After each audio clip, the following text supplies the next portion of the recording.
एक दिन गांव की एक बहू सफाई कर रही थी। मुंह में सुपारी थी। पीक आया तो उसने गलती से यज्ञ वेदी में थूक दिया। उसे आश्चर्य तब हुआ जब उसका थूक स्वर्ण में बदल गया।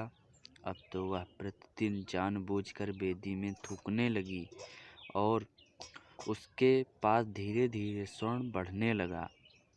महिलाओं में बात तेजी से फैलती है, इसलिए कई और महिलाएं भी अपने अपने घर में बनी यज्ञ वेदी में थूक थूक कर सोना उत्पादन करने लगी। धीरे धीरे पूरे गांव में यह सामान्य चलन हो गया, सिवाय एक महिला के। उस महिला को भी अनेक दूसरी महिलाओं ने उकसाया, समझाया, अरे तू क्यों नहीं थूकती? जी बात यह है कि मैं अपने पति की अनुमति बिना यह कार्य हरगिज नहीं करूँगी, और जहाँ तक मुझे ज्ञात है वह अनुमति नहीं देंगे। किंतु ग्रामीण महिलाओं ने ऐसा वातावरण बनाया कि आखिर उसने एक रात डरते डरते अपने पति को पूछ ही लिया, खबरदार जो ऐसा किया तो यज्ञ वेदी क्या थूकने की चीज है? पति की गरजदार चेतावनी के आगे बेबस वह महिला चुप हो गई।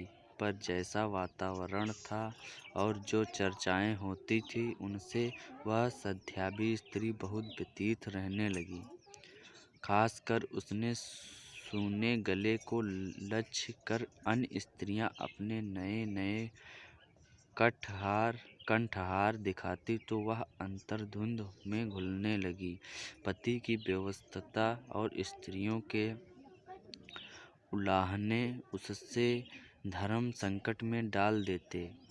या शायद मेरा दुर्भाग्य है, अथवा कोई पूर्व जन्म का पाप कि एक सती स्त्री होते हुए भी मुझे एक रत्ती सोने के लिए भी तरसना पड़ रहा है।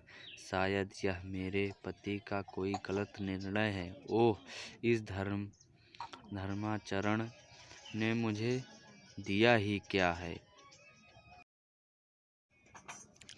जिस नियम के पालन से दिल कष्ट पाता रहे, उसका पालन क्यों करूं?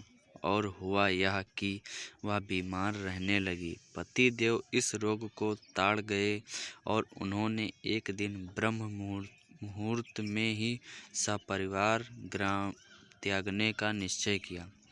गाड़ी में सारा सामान डालकर वे रवाना हो गए। सूर्योदय से पहले ही वे बहुत दूर निकल जाना चाहते थे, किंतु अरे यह क्या!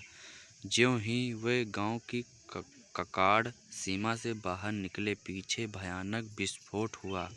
पूरा गांव धूंध धूंध कर जल रहा था। सज्जन दंपति अवाक रह गए।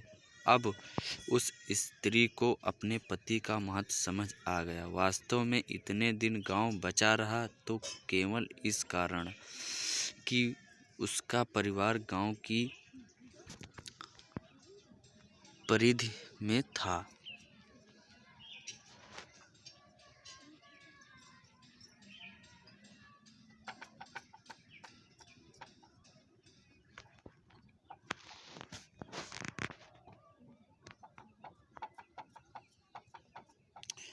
अगर दोस्तों आप लोगों को यह स्टोरी, छोटी सी गांव की पति और पत्नी की अगर स्टोरी पसंद आई हो तो वीडियो को लाइक करें, शेयर करें, कमेंट करें और चैनल को भी सब्सक्राइब कर लें, ताकि नई या पुरानी जो भी स्टोरी हो आपको तुरंत मिले और आप इसे सुन सकें। तो चलते हैं, मिलेंगे नेक्स्ट स्टोरी में। तब तक के लिए धन्यवाद।